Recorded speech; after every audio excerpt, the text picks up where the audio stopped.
Hola chicos, bienvenidos otra vez a un nuevo curso de quatrième de espagnol. J'espère que vous soyez bien. J'ai vu qu'il y a beaucoup d'élèves qui m'ont répondu et qui continuent à faire les devoirs, alors je suis très content. Tout le monde qui n'a pas vu les vidéos, qui n'a pas envoyé les devoirs, vous pouvez encore le faire, d'accord?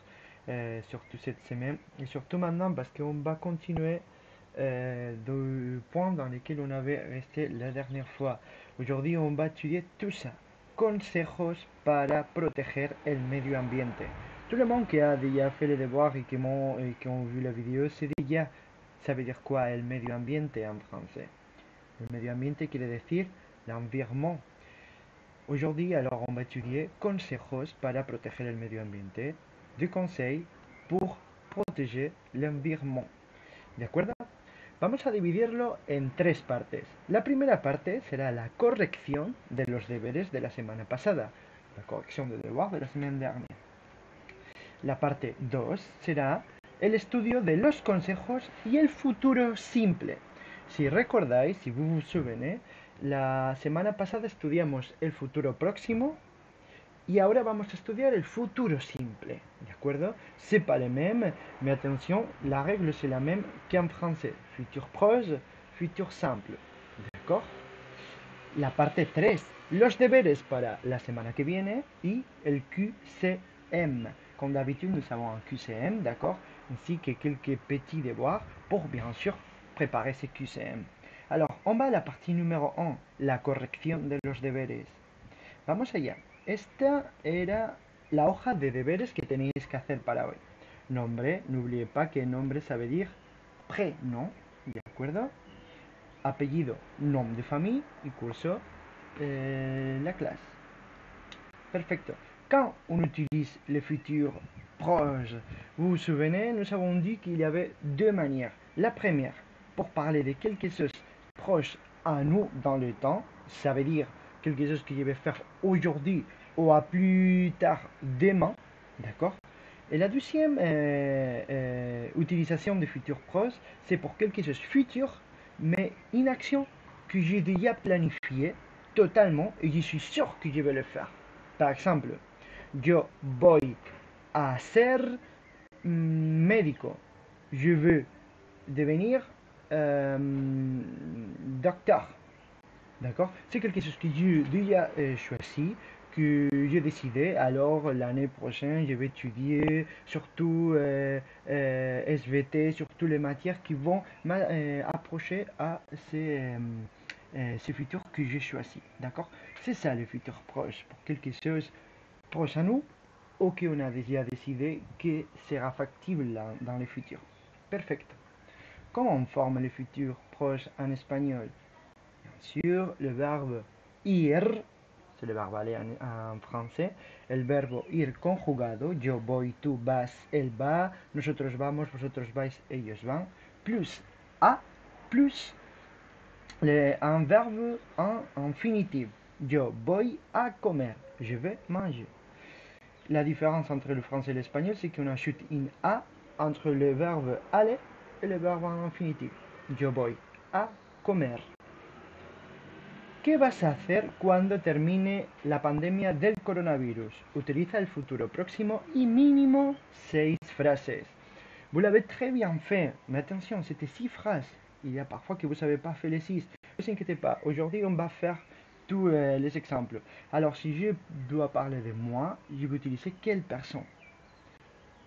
Je, c'est première personne du singulier. Yo, après le verbe aller, en première personne du singulier. Yo voy. Après, la différence entre l'espagnol et le français, c'est qu'on ajoute une A, yo voy a. Et par exemple, étudier, estudiar, espagnol, espagnol. J'espère qu'il soit le cas. Yo voy a estudiar espagnol, ¿de acuerdo? Comme ça, vous pouvez faire 6 phrases. Si vous utilisez toujours la première personne du singulier, c'est facile parce que c'est toujours yo voy a plus le verbe infinitif. Je veux aller au parc. Voy a ir al parque. Voy a ir, ¿de acuerdo? Al parque. Je veux manger du chocolat. Voy a comer chocolate. ¿De acuerdo? Y pasamos a la segunda parte, c'est la traduction du mot en espagnol. Un incendie, un incendio, un incendio, c'est sin N, désolé. De l'eau, agua. En espagnol, on ne dit pas de l, non, o en espagnol es agua, de l'eau, agua. La sécheresse, la sequía, le feu, el fuego. Bref, ça c'était le but de cette séquence. Alors bref, ça veut dire total, total, total pour unos litros, bref, pour quelques litres d'eau, peu importe. C'est ça, d'accord? Économiser, c'est quelque chose qu'on va voir aujourd'hui aussi. Ahorrar, ahorrar. Consommer, consumir. O también se puede decir gastar. ¿De acuerdo? Brûler, quemar. Comme ça, on est en train de corriger tous les devoirs que vous m'avez envoyés. Vous pouvez déjà le corriger dans votre cahier. Et tous les mots qui n'ont pas fait les devoirs, s'il vous plaît, copiez toutes les choses qu'on est en train de faire. Et vous pouvez m'envoyer une photo de ça. Comme ça, vous aurez la note. ¿De acuerdo? La forêt. Attention, el bosque. Rien à voir. El bosque. Désertisation. La désertización, ça c'est presque pareil, désertización. Attention à la Z et à la C. Un incendie forestier, un incendio. Et dans ces cas-là, on dit forestal. Mais c'est le seul exemple dans lequel forest ou forestier, ça ressemble en espagnol et en français. Le reste, c'est bosque, forêt, bosque. Environnement. Et ministère, le ministère de l'environnement, le ministerio. Atención, el medio ambiente, tout ça.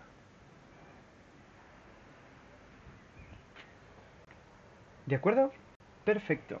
Je vous laisse comme ça, de cette manière-là. Vous pouvez mettre en pause la vidéo pour copier tout ça dans les cahiers.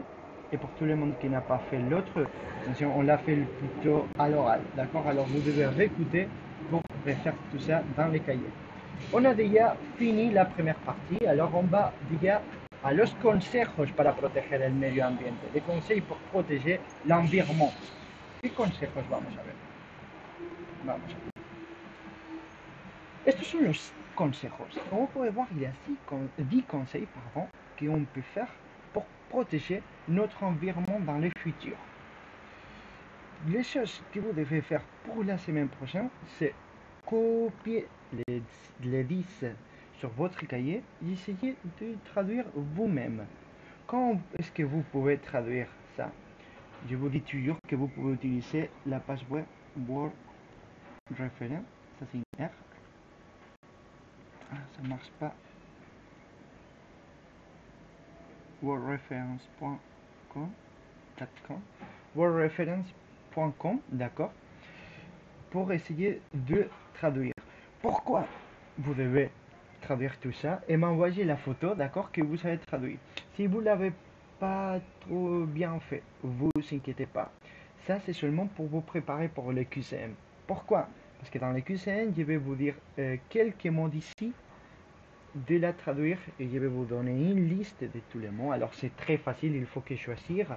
Mais si vous l'avez traduit en avance, vous aurez toute la note dans ces parties du QCM. D'accord? C'est parfait. Alors, tous ces 10 conseils, c'est aussi très important pour cette tâche finale dans laquelle on avait parlé, qui c'est d'analyser une fiche d'environnement. D'accord? Alors, on va faire un exemple. On va traduire une. Utilizar lo menos posible el coche. Coger los medios de transporte. Utilizar, utiliser, lo menos posible, le moins possible, el coche, la voiture. Coger, coger c'est prendre, los medios de transporte, le moyen de transport, o los transportes públicos, les transports en commun, transportes públicos. ¿De acuerdo? Je vais lire le reste, mais c'est à vous de traduire, d'accord? 2. Reducir el consumo de carne. 3. Consumir productos locales y de temporada. 4. Apagar la luz cuando se sale de un cuarto. Ahorrar energía. Perdón, ahorrar electricidad. Ahorrar, c'est un mot qu'on avait déjà étudié. Vous vous souvenez? 5. Bajar el nivel de la calefacción. 6. Hacer compostaje. 7. Usar lo menos posible el aire acondicionado. Cerrar el grifo cuando ya no se necesita agua. Reciclar los desperdicios. No tirar las pilas a la basura. Y por último, utilizar materiales biodegradables. Como vous pouvez voir tout ça, on l'a encore à côté de cette affiche. Affiche en espagnol on dit cartel, cartel, ¿de acuerdo? Vous ne devez pas changer le mot de cartel avec accent sur la A à cartel, avec la force d'intonation sur la E. Cartel, cartel. Si vous avez vu Narcos, la série de Netflix, vous savez déjà c'est quoi un cartel, d'accord? C'est quelques groupes terroristes qu'on n'aime pas du tout. Mais si on fait l'accent sur la E, cartel, c'est une affiche. Et c'est pour cela que je vous dis attention à l'intonation en espagnol parce que ça change totalement le mot cartel, cartel. Entonces esto es un cartel. Tú puedes utilizar, tú puedes salvar el planeta. Un día de la vida de tu huella ecológica. Vamos a traducirlo. Tú puedes salvar el planeta. Tu peux sauver la planète. Como puedes voir, el planeta en español c'est masculin. Un jour, un día, en la vida de tu huella ecológica. Dans la vie de ce que tu fais pour l'écologie. ¿De acuerdo? Perfecto. Pour cela, attention. Le deuxième devoir que vous devrez faire pour la semaine prochaine, c'est passer toutes ces phrases au futur. D'accord? Ça veut dire que j'ai utilisé toutes les phrases en infinitif. Ça veut dire utiliser le moins possible. Vous devez dire je utiliserai le moins possible la voiture. Je prendrai les transports en commun. D'accord? Alors, il faut faire que des choses. La première, traduire tout ça. La deuxième, passer tout ça à la première personne du singulier du futur simple. D'accord? Vous inquiétez pas, je vais vous envoyer le devoir dans les mails. Et dans la description de la vidéo aussi, vous aurez le devoir à faire, la description du QCM et tous les documents que je suis en train de vous montrer maintenant. Alors, le futur, on l'avait déjà étudié, hein, mais quand même, on va le réviser. Le futur, c'est le temps le plus facile qu'il y a en espagnol. Alors, félicitations, c'est hyper facile. Pourquoi? Parce qu'il se ressemble beaucoup au français. On va voir un exemple. Normalement, on divise toujours le verbe en ar, comme estudiar, comme comer, ou ir, comme vivir. Mais attention, au futur, toutes les terminaisons sont pareilles. Et mon fils, si c'est estudiar, ar, comer, ou vivir, ir, tous ils vont être les mêmes. Alors, génial. D'accord? Comment est-ce qu'on va faire? On va faire pareil qu'en français. On va prendre tous les verbes en infinitif. Ça veut dire par exemple estudiar. Je ne prends pas que les radicales. Estudiar. Non. Je prends tous les verbes. Estudiar. Et après, il y a suite la terminaison. On va voir. Estudiaré, estudiarás, estudiará, estudiaremos, estudiaréis, estudiarán. ¿De acuerdo? Les terminaisons sont toujours les mêmes. E, as, a, hemos, ais, an. On va voir dans le verbe qui finit par R. C'est toujours les mêmes. Comer, comeré, comerás, comerá. Comeremos, comeréis, comerán. C'est les mêmes. D'accord? Super simple le futur simple, pardon. Et en plus, ça ressemble au français. J'étudierai, je estudiaré. D'accord? Tu mangeras, tu comerás. En français, vous écrivez AS. En espagnol, on écrit A avec accent S. C'est presque les mêmes. Il vivra, elle vivira. D'accord? Les premières, deuxième et troisième personnes sont presque les mêmes entre le français et l'espagnol. Alors, simple. Vous devez copier tout ça dans votre cahier, d'accord? Pour vous souvenir que les futurs simples, c'est fait comme ça. Attention, à côté, les verbes irréguliers, il faut les copier quand même, d'accord? Et il faut l'apprendre par cœur. Les verbes irréguliers passent à ça. On n'utilise pas les radicales, les verbes à l'infinitif, on utilise cette manière. Par exemple, le verbe sortir, en espagnol c'est dit salir, c'est un faux ami, d'accord? Salir en espagnol c'est sortir. C'est yo sal, ah, que mal se escribe, saldré, d'accord? J'ajoute cette terminaison-là. C'est bien? D'accord. Ici, vous savez l'emploi du futur et tout ça, mais vous inquiétez pas, c'est pareil qu'en français. Le futur, je le fais pour quelque chose que je vais faire au futur, mais je ne suis pas sûr que je vais le faire. Peut-être oui, peut-être non, c'est un futur hypothétique. D'accord? Vous savez que le futur proche, c'est quelque chose que je suis presque sûr que je vais faire. C'est ça la différence. D'accord? Alors, ici, vous savez aussi la différence avec les futurs proches. On a déjà fini pour aujourd'hui la classe, d'accord? J'espère que j'ai essayé de le faire le plus simple possible. Alors, je vous répète, pour la semaine prochaine, il faut faire le QCM, mais avant de faire le QCM, il faut se préparer. Alors, il faut copier toutes les choses que je vous ai dit dans les cahiers. Dans cet exemple qu'on est en train de voir, il faut copier tout ça dans les cahiers, d'accord? Cette partie-là. Et de l'autre, vous pouvez mettre maintenant en pause la vidéo pour copier tout ça. Et pour le devoir, si je peux voir. Ah, voilà, c'est comme ça. Il faut traduire tout ça. Alors, écrire en espagnol et en français. Et savoir le passer au futur. Avec cet exemple qu'on vient de voir. Ne vous inquiétez pas, jeudi après-midi, on aura comme d'habitude le direct. Alors si vous n'avez pas compris, vous inquiétez pas, vous pouvez me dire et on refait et je réexplique tout ça. Si dans un moment dans la semaine, vous ne comprenez pas et vous êtes beaucoup à vouloir une vidéoconférence, je peux faire une vidéoconférence quand vous voulez. D'accord? Vous pouvez me le noter par mail au pronote et on fera une vidéoconférence avec ces élèves qui sont attirés pour elle. D'accord?